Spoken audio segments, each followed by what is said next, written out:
వ్యవహారంలో హైకోర్టు తీర్పు నేపథ్యంలో రేవంత్ ప్రభుత్వం వెనక్కి తగ్గుతుందా లేక మరింత దూకుడుగా ముందుకెళ్తుందా?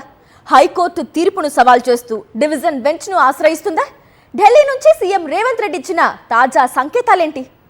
హైడ్రా కమిషనర్ ఏబీ రంగనాథ్ను పదవి నుంచి తప్పించాలంటూ హైకోర్టు ఇచ్చిన తీర్పు తర్వాత రాష్ట్ర ప్రభుత్వం తదుపరి న్యాయపరమైన చర్యలపై దృష్టి సారించింది. సింగిల్ జడ్జి తీర్పును సవాల్ చేస్తూ డివిజన్ బెంచ్ను ఆశ్రయించే అంశాన్ని ప్రభుత్వం పరిశీలిస్తున్నట్లు సమాచారం. ఈ మేరకు అడ్వకేట్ జనరల్తో పూర్తి వివరాలు తెప్పించుకున్నట్లు తెలుస్తోంది. హైకోర్టు తీర్పు పూర్తి ప్రతి రాష్ట్ర ప్రధాన కార్యదర్శికి అందిన తర్వాతే తదుపరి చర్యలపై తుది నిర్ణయం తీసుకునే అవకాశం ఉందని అధికార వర్గాలు చెబుతున్నాయి. తీర్పులోని అంశాలను నిశితంగా అధ్యయనం చేసిన అనంతరం నిపుణుల సలహాలు, సూచనల మేరకే అప్పీల్పై నిర్ణయం తీసుకోనున్నట్లు సమాచారం. ఇదే అంశంపై ఢిల్లీలో ముఖ్యమంత్రి రేవంత్ రెడ్డి స్పందిస్తూ హైడ్రా పనులు ఎట్టి పరిస్థితుల్లోనూ కొనసాగుతాయని స్పష్టం చేశారు.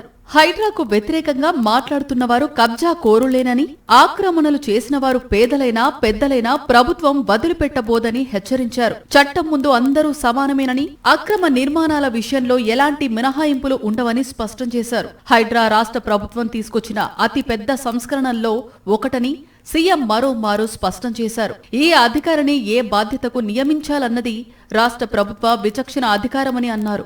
మాజీ ఐఏఎస్ అధికారి సోమేష్ కుమార్ పై 400కు పైగా కోర్టు ధిక్కరణ కేసులు ఉన్నాయని, బీఆర్ఎస్ నేతలు దురుద్దేశంతో కేసులు వేసి కోర్టును తప్పుదోవ పట్టించే ప్రయత్నం చేశారని ఆరోపించారు. హైడ్రా కార్యాచరణ పట్ల, హైడ్రా నిర్వహిస్తున్న బాధ్యతల పట్ల ఖచ్చితంగా హైకోర్టు ఇచ్చిన ఆదేశాలు ఇంకా నేను పరిశీలించలేదు. ప్రభుత్వ పరంగా సమీక్ష చేస్తాం. తప్పకుండా కోర్టు ఆదేశాలు ఇస్తే న్యాయస్థానాన్ని గౌరవిస్తాం. అదేవిధంగా హైడ్రా కొనసాగిస్తున్న పనులను కూడా భవిష్యత్తులో కూడా కొనసాగిస్తాం. హైకోర్టు తీర్పును పూర్తిగా అధ్యయనం చేసిన తర్వాతే ప్రభుత్వం తదుపరి కార్యాచరణను ప్రకటిస్తుందని సీఎం రేవంత్ రెడ్డి తెలిపారు. హైడ్రా భవిష్యత్ కార్యాచరణపై ప్రభుత్వానికి పూర్తి స్పష్టత ఉందని, చట్టబద్ధంగానే ముందుకు సాగుతామని చెప్పారు. హైడ్రా ఇప్పటి వరకు చేపట్టిన చర్యలు, సాధించిన ఫలితాలపై సమగ్ర నివేదికను హైకోర్టుకు సమర్పించేందుకు ప్రభుత్వం సిద్ధమవుతోందని సమాచారం.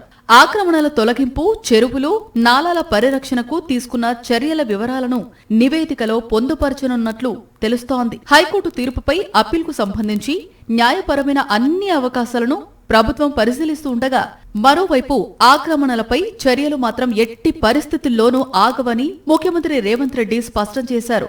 డివిజన్ బెంచ్కు ప్రభుత్వం అప్పీల్ చేసే విషయంపై 2 రోజుల్లో క్లారిటీ రానుందని సెక్రటేరియట్ వర్గాల ద్వారా అందుతున్న సమాచారం.